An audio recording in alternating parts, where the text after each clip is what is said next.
মৌসুমের স্বাভাবিক লঘুচাপ দক্ষিণ বঙ্গোপসাগরে অবস্থান করছে।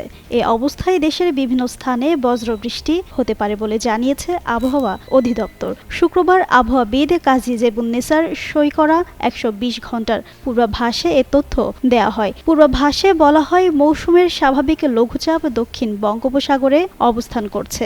পড়বো না কারোর প্রলোভনে, ভোট দিব নিজের ডিসিশনে। ক্লিয়ার আপ হাতে হয়ে যাও ফুরফুরে ভোটার।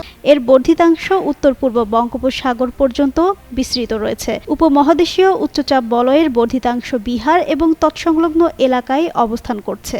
এদিন শুক্রবার সকাল ৬টা থেকে পরবর্তী ২৪ ঘন্টার পূর্বাভাসে বলা হয়, অস্থায়ীভাবে আংশিক মেঘলা আকাশসহ সারা দেশের আবহাওয়া প্রধানত শুষ্ক থাকতে পারে। রাতের তাপমাত্রা প্রায় অপরিবর্তিত থাকতে পারে এবং দিনের তাপমাত্রা সামান্য বাড়তে পারে।